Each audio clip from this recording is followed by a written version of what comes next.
सब आप भी कह रहे हैं कि हरियाणा मांगे हिसाब। आप तो खुद बीजेपी में रहे, आपने बीजेपी में काम किया, पार्षद रहे, वार्ड की समस्याओं का भी समाधान किया होगा।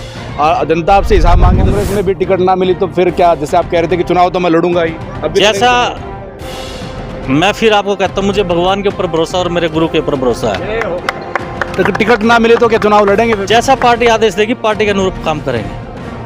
मतलब चुनाव लड़ेंगे या नहीं लड़ेंगे? पार्टी के अनुरूप काम करेंगे। टिकट नहीं मिले चुनाव लड़ेंगे? जैसा पार्टी आदेश करेगी, पार्टी कहेगी बैठ जाओ तो बैठ जाएंगे, चुनाव कहेगी लड़ने के लिए चुनाव लड़ेंगे। इतना सम्मान तो वहाँ भी मिल जाता सर आपको? नहीं मिलता था, वोट तो ठीक थे, आप भी हिसाब मांग रहे हैं। 10 साल बीजेपी में रहकर आप कैसे मतलब 10 दिन के अंदर हिसाब मांग रहे हैं? नहीं देखिए, कुछ न कुछ कमियां ऐसी रही है जिसके हिसाब से हमारी पार्टी का एक नारा है कि हिसाब मांगे। आपने देखा हो जब आए थे मनोहर लाल जी सेक्टर 13-17 में, एक बुक्का मैं लेके गया, वो बुक्का भी नहीं देने दिया गया।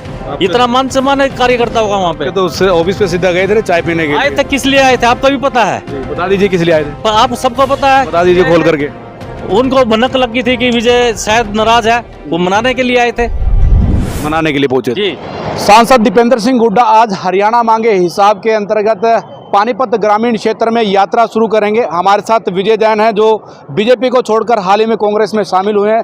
किस तरह की तैयारियां जनसभा? सबसे पहले तो आपको और आपके चैनल के दर्शकों को मेरा नमस्कार। आज हमारे सांसद आदरणीय दीपेंद्र सिंह हुड्डा जी, जिन्होंने एक करनाल से आगाज़ शुरू किया, आज तीसरा दिन उनका पद यात्रा का।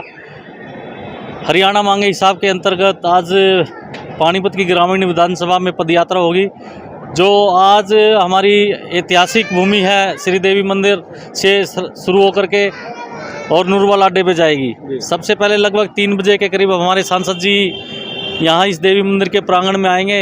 माता रानी को मत्था टेक करके हम वो अपना संबोधन करके कार्यकर्ताओं साथियों को, और यहाँ से भावना चौक, भोला चौक, हरी सिंह कॉलोनी चौक, नूरवाला बड़ के नीचे गांव में होते हुए नूरवाला अड्डे पे समाप्त होगी वो। तो मैंने आपके चैनल के माध्यम से भी सभी साथियों से प्रार्थना करता हूं कि इस ऐतिहासिक पदयात्रा में आप सभी साथी यहां पर आकर के अपने युवा दिलों की धड़कन रोहतक लोकसभा सांसद आदरणीय श्री दीपेंद्र सिंह हुड्डा जी को अपना आशीर्वाद दे, और सभी कार्यकर्ताओं में हौसला भरे कि आने वाला समय कांग्रेस का है। अभी आप तो सर, अब आप कहते थे कि जय भाजपा तय भाजपा, भाजपा के लिए वोट मांगते थे। अब ये माहौल एकदम चेंज हो गया है, एनवायरनमेंट चेंज हो गई है। किस प्रकार समझते हैं? देखिए, जब कार्यकर्ताओं की अनदेखी होगी, कार्यकर्ताओं की पूछ नहीं होगी, जो 10 में से 5 लोकसभा सीटें कांग्रेस ने ली है, कांग्रेस ने अपने कार्यकर्ताओं को सम्मान दिया है और भारतीय जनता पार्टी ने अपने कार्यकर्ता साथियों को इग्नोर कर दिया है। आपने देखा होगा, उसी का उदाहरण है, और आने वाले विधानसभा में भी आपको पता लग जाएगा कि कौन कितने पानी में है। सब आप भी कह रहे हैं कि हरियाणा मांगे हिसाब। आप तो खुद बीजेपी में रहे, आपने बीजेपी में काम किया, पार्षद रहे, वार्ड की समस्याओं का भी समाधान किया होगा। जनता आपसे हिसाब मांगे तो फिर क्या कहेंगे? आपने देखा होगा कि मैंने जनता की हितों की लड़ाई के लिए मैं धरने पे भी बैठा, आप गवाह थे वहाँ पे।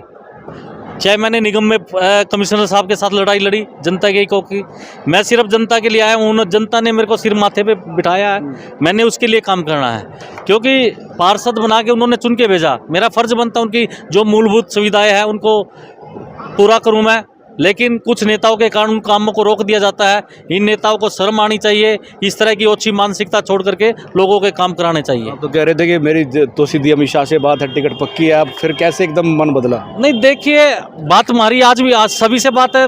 लोगों ने बात उठाई थी कि आपके भतीजे में भूपेंद्र सिंह हुड्डा जी आए हैं, मैंने तभी बताया था हमारे उनसे भी पारिवारिक संबंध है, अमित शाह जी से भी संबंध है, हमारे राजनीतिक संबंध हर पार्टी से, चौटाला साहब से भी संबंध है। लेकिन जहां कार्यकर्ताओं का हमारे मान सम्मान होगा वहीं पे जाने का फायदा है। स्वागत तक के वोट तो ठीक थे, आप भी हिसाब मांग रहे हैं। 10 साल बीजेपी में रहकर आप कैसे मतलब 10 दिन के अंदर हिसाब मांग रहे हैं? नहीं देखिए, कुछ न कुछ कमियां ऐसी रही है जिसके हिसाब से हमारी पार्टी का एक नारा है कि हिसाब मांगने हैं। सबका एक ही आदेश है, जो हमें भी पता है किसने क्या किया, पार्टी ने क्या किया, कार्यकर्ताओं ने क्या किया, और नेताओं ने कितने रोड अटकाए, सारा हिसाब हमारे पास है। हम पूछेंगे वो ऐसा पहले क्यों नहीं आवाज उठाई? हमने आवाज उठाई, हमारी आवाज को दबा दिया जाता था, किसी नेता को नहीं मिलने दिया जाता था, जिसके कारण हमें ये फैसला उठाना पड़ा। आपकी तो डायरेक्ट बात थी मुख्यमंत्री से, मनोहर लाल जी से? नहीं, उनको कुछ हमारे पानीपत के कुछ लोगों ने उनको बहकाया हुआ था, जो हमें उन तक पहुंच नहीं देते थे, जिसके कारण हमें ये फैसला लेना पड़ा। डायरेक्ट बात थी मुख्यमंत्री से, मनोहर लाल जी से? नहीं, उनको कुछ हमारे पानीपत के कुछ लोगों ने उनको बहकाया हुआ था, जो हमें उन तक पहुंच नहीं देते थे, जिसके कारण हमें ये फैसला लेना पड़ा। अब क्या मान के चलते कितने लोग यहाँ पहुंचेंगे? कई हजारों की संख्या में यहाँ भीड़ इकट्ठी होगी, अपने नेता को सुनने के लिए आ रहे हैं। उनके जो भी वो मार्गदर्शन देंगे उनका मार्गदर्शन लेंगे और इस पद यात्रा में सभी साथी इकट्ठे चल करके एक माहौल तैयार करेंगे। बिल्कुल, पानीपत ग्रामीण से चुनाव की तैयारी कर रहे विजय जैन हमारे साथ मौजूद है। अंतिम सवाल ले लेते हैं सर, अगर कांग्रेस में भी टिकट ना मिली तो फिर क्या, जैसे आप कह रहे थे कि चुनाव तो मैं लड़ूंगा ही, अभी जैसा मैं फिर आपको कहता हूँ, मुझे भगवान के ऊपर भरोसा और मेरे गुरु के ऊपर भरोसा है। तो टिकट ना मिले तो क्या चुनाव लड़ेंगे फिर? जैसा पार्टी आदेश देगी पार्टी के अनुरूप काम करेंगे।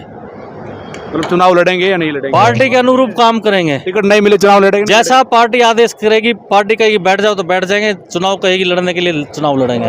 इतना सम्मान तो वहाँ भी मिल जाता सर आपको? नहीं मिलता था वहाँ तो क्या होता था, एक मुख्यमंत्री आते हैं मेरे ऑफिस के बराबर में, हमें पता भी नहीं होता, हम सीनियर कार्यकर्ता होने के बावजूद भी कोई पता नहीं था, बुक्का देने जाते थे पीछे लाइन में कर देते, नहीं बुक्का नहीं देना। आपने देखा हो जब आए थे मनोहर लाल जी सेक्टर 13-17 में, एक बुक्का मैं लेके गया, वो बुक्का भी नहीं देने दिया गया। इतना मान सम्मान है कार्यकर्ता होगा वहाँ पे। तो उससे ऑफिस पे सीधा गए थे चाय पीने के लिए? आए थे किस लिए आए थे आपका भी पता है? बता दीजिए किस लिए आए थे? पर आप सबको पता है, बता दीजिए खोल करके। उनको भनक लगी थी कि विजय शायद नाराज है, वो मनाने के लिए आए थे। मनाने के लिए पहुंचे जी, तो अब मान गए हैं, अब कांग्रेस में रहेंगे? मैं कांग्रेस में हूँ और कांग्रेस के लिए मैं काम करूंगा। तो विजय जैन देखिए अपने बातों पर अब मुखर होकर के बातों को रखते हुए नजर आ रहे हैं। इनका कहना है कि कांग्रेस पार्टी की तरफ से जो भी आदेश होगा, हाईकमान का जो भी आदेश होगा, उस आदेश पर ये अड़िग रहेंगे। अगर कांग्रेस पार्टी कहेगी कि बैठ जाओ तो बैठ जाएंगे, अगर वो कहेगी कि चुनाव लड़ना है तो लड़े। फिलहाल पानीपत ग्रामीण विधानसभा में आज दीपेंद्र सिंह हुड्डा हरियाणा मांगे हिसाब यात्रा निकाल रहे हैं। लगभग 3 बजे यहाँ से वो अपना संबोधन देंगे, उसके बाद पानीपत के नूरवाला तक ये यात्रा निकलेगी और इस यात्रा में विजय जैन का कहना है कि हजारों हजार की संख्या में समर्थक भी आएंगे और दीपेंद्र सिंह हुड्डा को सुनेंगे, उनके विचारों को सुनेंगे। पानीपत से बोल इंडिया 24 न्यूज़ के लिए धर्मेंद्र इंसा की रिपोर्ट।